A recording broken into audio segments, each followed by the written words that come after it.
Olá, este é o programa Em Tese, voltado a divulgar os trabalhos científicos realizados pelos pesquisadores da UFPR. O nosso convidado de hoje é o professor Paulo Reis, graduado em Artes Plásticas pela FAP, Faculdade de Artes do Paraná, mestre em História Social da Cultura pela Pontifícia Universidade Católica do Rio de Janeiro, doutor em História pela Universidade Federal do Paraná. A tese de doutorado do professor Paulo Reis, Exposições de Arte, Vanguarda e Política entre os anos de 1965 e 1970, deu origem ao livro Arte e Vanguarda no Brasil, lançado recentemente. Professor, obrigada pela presença aqui no Em Tese. Um prazer para mim. Como é que surgiu a proposta de estudar especificamente este período entre 65 e 70? Bom, eu tomo por base uma inquirição minha que vem desde da minha dissertação de mestrado, em que estudei um artista chamado Leonilson, que é o de pensar um conceito, digamos assim, um conceito mais gordo de arte e que inclua, no caso do Leonilson, nos anos 80 e 90, a ideia de como que você tem na concreção da obra elementos, entre aspas, extra-estéticos, como a biografia do artista, o seu contexto social e político, que nos anos 80 e 90 se dá de uma maneira muito específica. Ao final da minha dissertação, me surge a inquirição desse momento anterior, dos anos 70, dos anos 60, onde também entram na discussão artística, entram na construção do panorama artístico, certamente as questões conceituais, e nos anos 60, certamente o golpe militar de 64, ele vai entrar de uma maneira muito forte dentro da discussão artística, através de uma série de questões e desdobramentos que eu procuro dar conta na minha tese. Nesse período de 64 e 65, já havia um embate entre os críticos de arte, alguns falando de uma arte mais engajada, outros dizendo que havia um distanciamento do artista. De que maneira isso acontecia e quem eram esses críticos? Isso é muito interessante. Essa discussão pré e imediatamente pós-64 e, de alguma maneira, está sendo refeito num outro contexto, uma discussão que já aconteceu no final dos anos 40, com a abstração no Brasil, que lá, nesse momento, já se colocava de que maneira se construir uma arte nacional pela abstração. E você tinha uma série de críticos, como, por exemplo, artistas críticos, e como Portinari, de Cavalcanti, que condenavam a nova abstração como algo estéril e, de alguma maneira, ineficaz para se construir uma arte nacional ou uma arte que espelhasse a identidade nacional. Posteriormente você tem, daí nessa discussão acaba que a abstração no Brasil mesmo com essas críticas desses artistas interessantíssimos, mas que de alguma maneira, tinham suas limitações na reflexão do momento. A abstração, ela sai vencedora, digamos assim, e é a grande discussão brasileira dos anos 50, com o concretismo e posteriormente o neoconcretismo. Aí os anos 60 retomam essa discussão, daí só que de uma maneira inversa à que se deu anteriormente. Como transformar o país e pensar outra vez uma identidade de um país pré e pós-64 pela abstração. E daí volta-se a pensar numa outra figuração que seria pretensamente mais reconhecível pelo público e conteria elementos de uma certa crítica ou comentários críticos à situação, à sociedade. Nesse período, fim dos anos 60, também é a explosão da pop art. Isso. De alguma maneira ela influenciou a arte nacional? Ela influencia posteriormente, isso é interessante falar. Aqui no Brasil, a gente, em momentos muito específicos, a gente tem uma presença muito grande da arte argentina. De alguma maneira, a abstração geométrica, ela acontece antes em Buenos Aires e posteriormente no Brasil. Então é vinda dos concretos argentinos para Rio de Janeiro em especial, Tomás Maldonado em especial, e de alguma maneira ajuda a construir uma discussão também nacional. Depois, posteriormente, e ao mesmo tempo, Mário Pedrosa, Ferreira Goulart. Então, esse é no começo da nossa abstração. E é interessante também que o começo da nossa figuração também se dá muito pela nova figuração argentina, que expõe, que chamada a outra figuração, que estava expondo no Rio de Janeiro, 63, 62, 63, em galerias do Rio. E essa figuração argentina, além da nova figuração francesa, é muito forte aqui no Brasil. E ela constitui um pouco esse solo para se pensar outra vez a figuração. A figuração pop, ela vai chegar posteriormente na Bienal de São Paulo, no Ambiente USA, mais posteriormente em 66, se eu não estou enganado.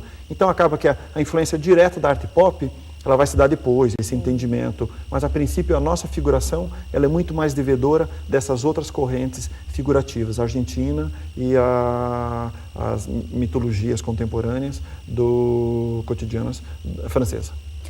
No seu trabalho, é colocada a exposição Opinião 65 como um dos marcos. O que ela teve de especial? Então, a Opinião 65 ela é realmente considerada esse marco inicial das artes plásticas, posicionando-se coletivamente contra o estado de coisas do regime militar, do golpe militar. Opinião 65, bom, o nome Opinião vem do mítico show Opinião, com Nara Leão, posteriormente Maria Bethânia, o Zequete, Zé do Vale. Esse show que foi realmente de uma importância capital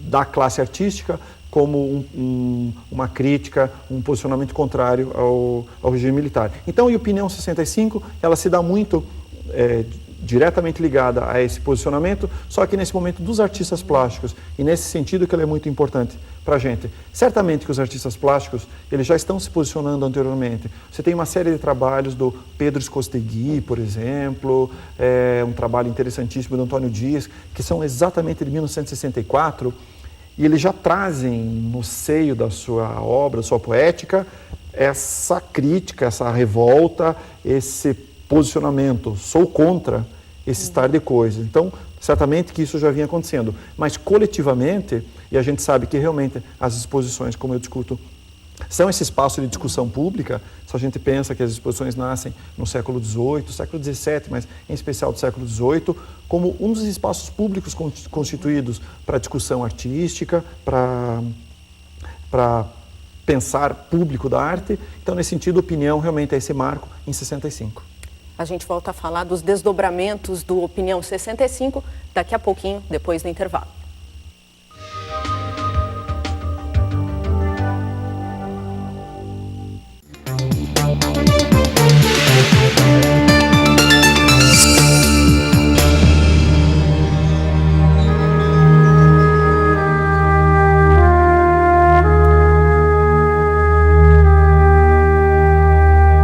Transplantes de ossos são usados em inúmeras situações, desde o tratamento de um pequeno cisto até o caso de substituir um osso acometido por câncer, que será trocado por um osso saudável obtido de um doador.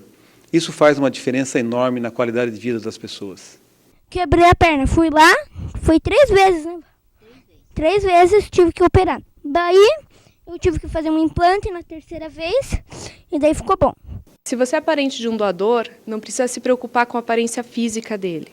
Depois de retirados os ossos, são colocadas próteses no lugar, não modificando em nada a aparência daquela pessoa. No Brasil, são feitos aproximadamente 1.000 transplantes de ossos por ano. A necessidade real é de cerca de 30.000 cirurgias. Nós precisamos de mais doadores. Seja um doador e discuta esse assunto com sua família. Informe-se na Central de Transplantes da Secretaria de Saúde ou diretamente no HC pelo nosso telefone 3262-4569. Doe ossos, porque isso é muito importante para quem quebrou, fraturou alguma coisa. Por favor, doem os ossos.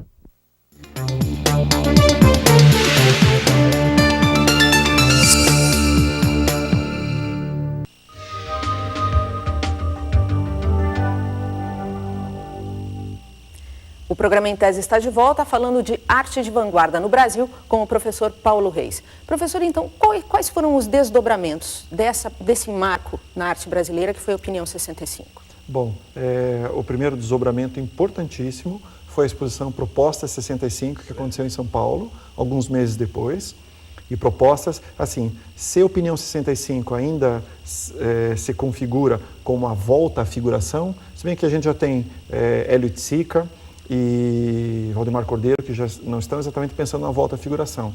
Proposta 65 tem uma importância, entre outras, por acabar com essa dicotomia, abstração e figuração. Não, eles estão pensando o realismo na arte, uma ideia ampliada de realismo, tanto o realismo pensado como uma conexão maior com a realidade imediata, quanto com o uso de objetos cotidianos, e a ideia do ready-made do Champiano está muito presente também, e ela tem essa importância de acabar com essa dicotomia. Bom, posteriormente, daí, em 67, você tem a exposição Nova Objetividade Brasileira, que realmente é o momento em que esse projeto de vanguarda experimental e política, ele ganha, digamos assim, um estatuto teórico.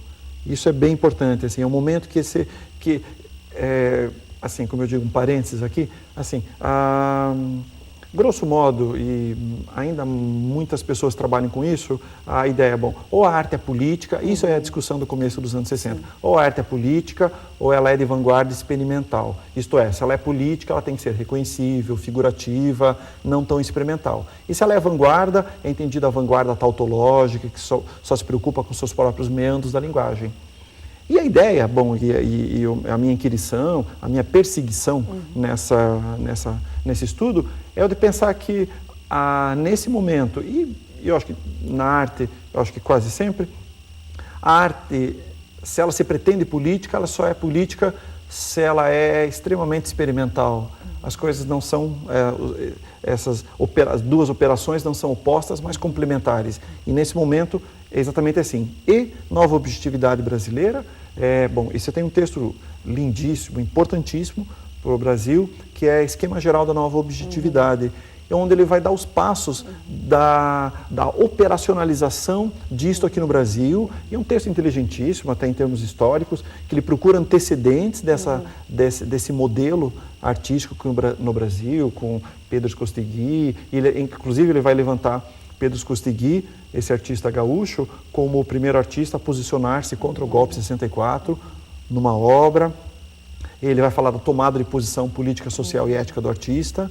Então, realmente, é esse momento onde esse programa foi estabelecido. E a ideia do objeto, enfim, também, se você tem ainda, o neoconcretismo já havia, de alguma maneira, desmantelado a ideia do objeto tradicional, mas é a Nova Objetividade Brasileira, muito tempo depois, que coloca esse novo estatuto da arte, que é o do objeto, que não é necessariamente uma categoria física, mas é um modus operandi da obra. Objeto, aquele que pede um espectador participativo, objeto, aquele que recusa a pura e simples contemplação. Objeto pode estar usando elementos da pintura, da escultura, mas ele se pretende também uma linguagem artística de cruzamento entre as outras linguagens. É nesse período que há uma busca pelo espectador exatamente participativo, que ele deixa de ser apenas contemplativo, ele participa da obra, não apenas criando questionamentos a respeito dela, mas também, a exemplo dos parangolés do Hélio Itzica,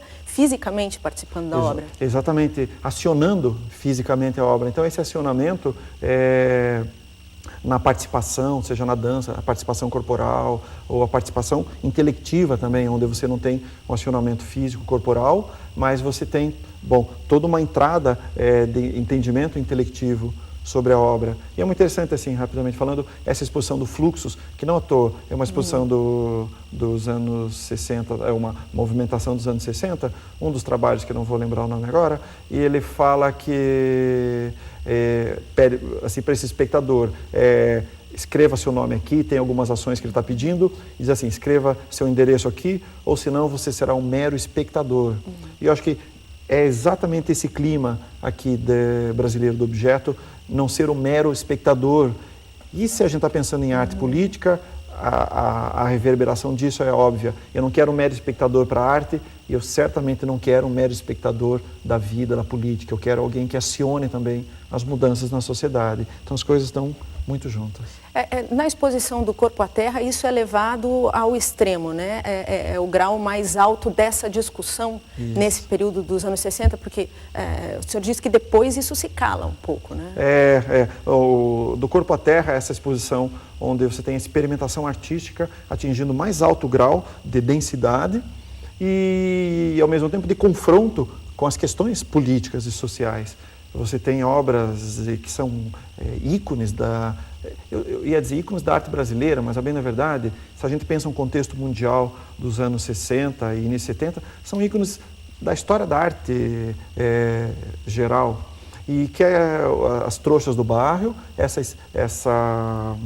onde o bairro monta trouxas de pano com restos de ossos, de açougue, carne, sangue de animais, e espalha num ribeirão, esgoto, que era o escoadouro de esgoto de Belo Horizonte, faz isso numa madrugada, para no dia seguinte está toda a imprensa lá, anonimamente, né? Diga-se, para outro dia você ter a imprensa, pessoas se questionando em notícias de jornal, e o que era aquilo? Era queima de arquivo, eram assassinatos anônimos, e essa notícia e essa obra reverberando na mídia, o que é interessantíssimo, assim, até ampliando a divulgação da obra ou o circuito da obra até para a mídia, que é interessantíssimo, e a mídia nem sabe que também auxiliou a obra do bairro. Professor, quem quiser conhecer mais, então, tem aí à disposição o livro do professor. Professor, muito obrigada pela sua presença aqui no Em Tese. Eu que agradeço. E o Em Tese fica por aqui. Envie suas críticas e sugestões para o e-mail emtese@ufpr.br. Até o próximo programa.